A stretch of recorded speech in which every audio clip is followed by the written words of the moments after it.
Hi, this is PR Sundar. So, welcome to this special episode where I'm going to talk about the GST. First thing is that, Monday to Friday, every day I used to do pre-market and post-market. I don't know, nowadays the viewership is keep going down and either many people stop trading or people have become so expert, they don't need to watch my video. Then on Saturday, I used to do one special video and Sunday I used to do Dalal Street Week Ahead program. Last Saturday I could not do because I had no camera at my home because my camera was sent for some repair.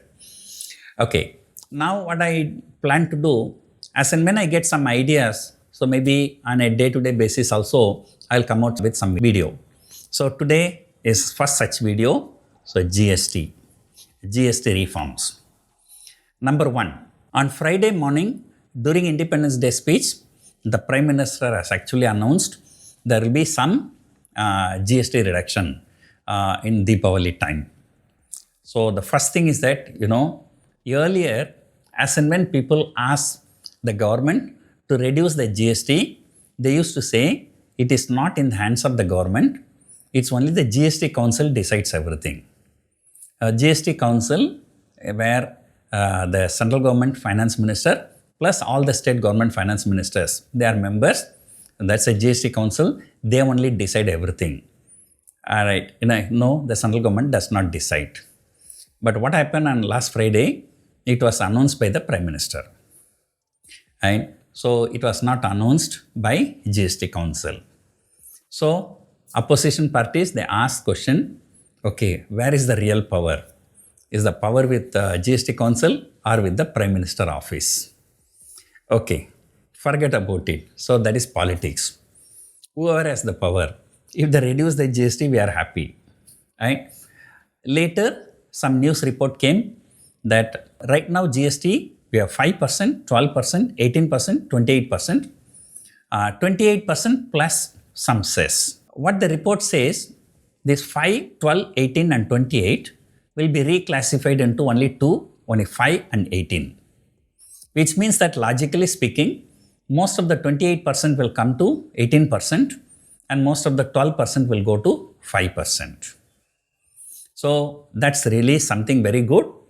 All the luxury goods, which comes under 28% GST will be coming to 18%. So that's a direct benefit of about 10%. Most of the luxury, like you buy AC, refrigerator, washing machine, everything you pay 28%. Now they all will be coming to 18%. So that's something really very good. Now, let us talk a little bit about the 28% plus. There is something called sin goods. Right? Smoking is not good for your health. So a cigarette is a sin good. So therefore, for cigarettes, there is an extra tax that is called cess. 28% GST plus 17% cess. So the total is 45%. Let us say you drink carbonated drink like Coca-Cola, Pepsi. Carbonated drinks are not good for your health. The people say one Coke can contains about 7 teaspoonful of sugar. That's definitely very bad for your health. So therefore Coke and Pepsi and the other carbonated drinks come under sin goods. So for that also 28% plus 17% cess, total 45% GST. But some funny things in our country, you want to go and buy a car, sports utility vehicle. Right? First, let me tell you why people prefer to buy sports utility vehicle. People can buy either car, what they call it a sedan, okay, normal car. Other one is a sports utility vehicle, like, slightly high. Indian roads are so nice. Everywhere potholes are there. The ride cannot be smooth. So even if there is a rain, so everywhere the roads are damaged. If you are having a normal car, it get damaged in the very bad road. And what they call it a clearing height. So in the normal car, the clearing height will be very less, so it gets hit. But whereas if you buy a sports utility vehicle, so the clearing height is more so that you can travel more safely. So this is the exact reason why most of the people prefer sports utility vehicle compared to normal cars.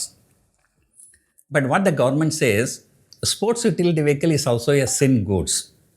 And in fact, the highest GST is for sports utility vehicle only. 28% plus 22% says 50%. Sometimes back, there was a social media post that said, a company making this car, Toyota Fortuner, the company makes only 45,000 rupees profit for every car that is being made. The government gets 18 lakh as a GST. Later, I met one of my friends who is a Toyota dealer. He said, sir, that's only a social media, sir. It's a WhatsApp university. The actual GST and other taxes, it amounts to more than 30 lakh rupees. So if the car costs 50 lakh, more than 30 lakh is going towards taxes. Now, the recent reports say the GST will be either 5% or 18%. For all the sin goods, it may be 40%. So from 50%, it may come to 40%. So that's why today stock market also higher by more than 1%. And, especially the auto index. Most of the auto stocks are at all-time high, and the auto index has shot up nearly 4.5% today. Auto stocks have been doing very, very well. IT stocks didn't do well because, IT, GST reduction has nothing to do with IT. So these are the things. Now, coming back to why the government is proposing such a drastic measure, when everybody was asking, the people were asking, sir, why 18% GST for medical insurance? That's too high. When they requested for reduction, they didn't do it. But today, all of a sudden, so much of a change. Why? What is the reason behind it? I will discuss in the next video. So in this video, I'm going to give 3 suggestions to the government. Whether they are going to take it or not, that's the problem. But we are here, we have to give suggestion. Number 1 suggestion, GST 28% to 18%, 12% to 5% is all okay. It's good, welcome, there's nothing wrong. But at the same time, there are few other things. A guy who was selling vegetable in Karnataka got a GST notice. And they say, he sold vegetables for more than 40 lakh rupees. In income tax, there is a rule. If you are a business having a turnover of more than, let us say, 100 rupees is the turnover of your business, 6% of that turnover is considered as your profit. Right? So, for that profit, you pay the tax. Then no need to maintain the books of accounts.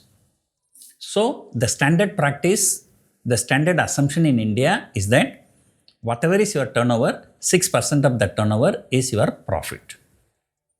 So, what the GST department says, if your turnover is more than 40 lakh rupees, you have to register GST. And the point here is that somebody having 40 lakh turnover, his profit is likely to be 6% of 40 lakh.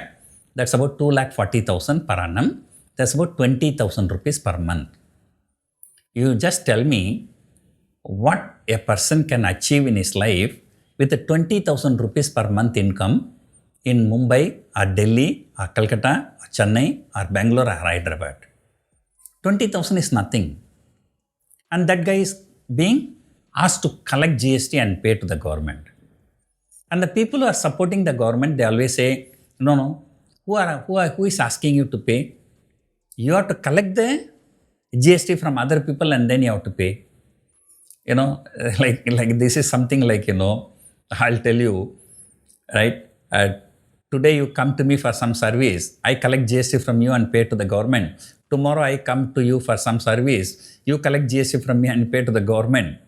5 times I come to you, 5 times you come to me, your entire money goes to government, my entire money also goes to government. We both will go to the roads for begging. And it's saying, no, we will never ask you to slap yourself. You slap the other guy will slap you. So that is the game. So there is no logic in this.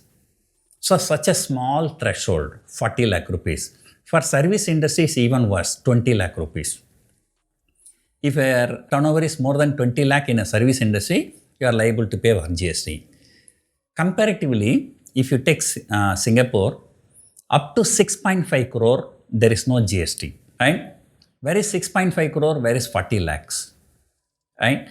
So, first thing is that this GST threshold has to be increased to 1 crore for services, 2 crore for goods.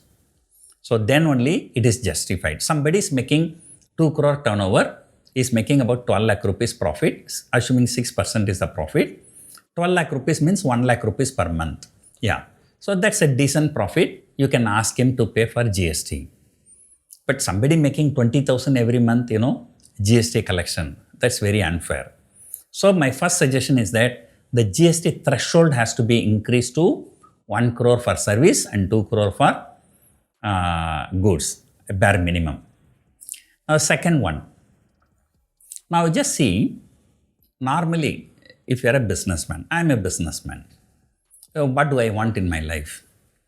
And I want to have a very nice office because I am in stock market. So I have a lot of stress. So, I can't, sit in a normal brick wall. So my environment should be very, very nice. So I renovated my office by spending more than 1 crore. Right? So we want to have a nice office. Then what else you want? We want to have a nice car. Yes, what else you want? Yeah, you want to go and eat very well in hotels. So a normal businessman want to have a good car, good office and hotel. For all these things, you cannot claim GST input credit. First, let me explain what is GST input credit for the people who don't understand. Let us say in my business, I collect GST from many people. I pay GST to many people. Assume I collect 100 rupees GST. Okay, that means 100 rupees GST I collected. I don't have to pay the entire 100 rupees to the government. I have to check how much money I paid as a GST. Assume that I paid 30 rupees as the GST. So now what I can tell the government, I collected 100 rupees GST. I paid 30 rupees GST. For that 30 rupees, I take input credit. So that means I have to pay only 70 rupees to the government. How much GST you receive, how much GST you pay, you minus that, only that you pay to the government. So what you minus the GST that you are paying, that is called input credit. So there is no input credit for car. There is no input credit for office interiors. There is no input credit for hotels. Right? So instead of all these things, they can simply say, sir, whatever you spend, for that no GST input credit. Whatever you are not spending, for that there is a GST input credit is allowed. They can say simply and they can take away all the money. So this is totally unfair. There is nowhere in the world, as far as I know, there is such rules. GST input credit means input credit. Whatever, see, the money that I am paying as a GST to a car company, that's actually going to the government only, right?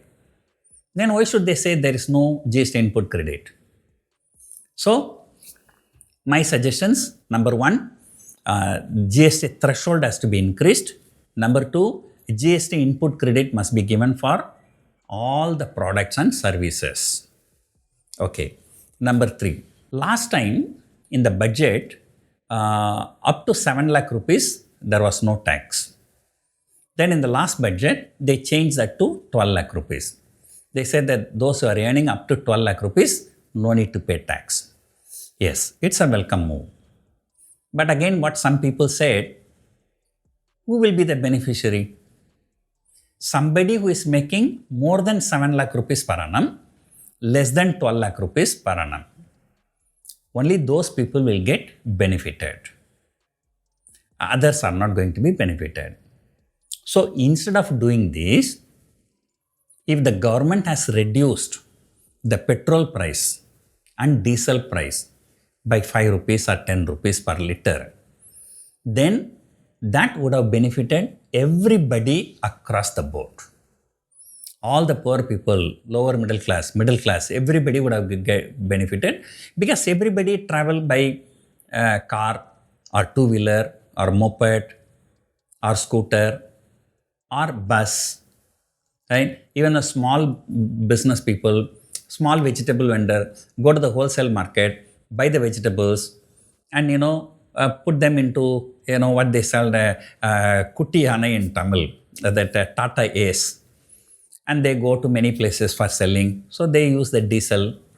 So across the board, consumers as well as small business people would have benefited hugely if they had reduced the petrol prices and diesel prices instead of making 7 lakh to 12 lakh tax free.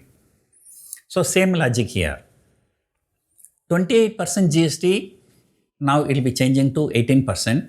That will benefit all the luxury goods, which are considered to be luxury goods: AC, refrigerator, washing machine. But altogether, it's a different thing. Sometimes, what luxury goods defines, Yesterday, what happened, I cannot see properly. My glass is broken. I want to buy one new specs.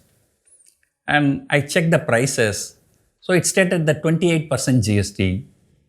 Right, if I cannot see my eyes properly, you want to go and buy a specs, let's say it's a luxury. Oh, where that is considered as a luxury? That's a different story. But luxury goods, 28% to 18%, the people who buy the luxury goods will get benefited. But what a common man, very small vendor, vegetable vendor, how are they going to benefit? So, if they reduce the petrol and diesel prices, number one, they don't have to go to GST Council. Reducing the petrol price is in the hands of the central government. When the crude oil price kept on falling, they kept on increasing the import duty, and now they can reduce that import duty. Even the Trump complains, India is buying a crude oil from Russia at a discounted price and selling it at the market price. So even the Trump is complaining. So naturally, we will also complain. So in addition to what they are planning to reduce the GST, and they should reduce the petrol price and diesel prices also. So let me summarize the 3 suggestions. Number 1, GST threshold has to be increased. Number 2, GST input credit must be given for all the products and services. And number 3, petrol and diesel prices should be reduced. And tomorrow, maybe I will come out with a video, what prompted the central government to reduce this GST. So what is the story behind it? You think our people are so good, they will reduce the GST without even you are asking for it? So the story behind, the secret behind it, I will come out with it tomorrow. Hope you enjoyed watching this video. Thank you for watching.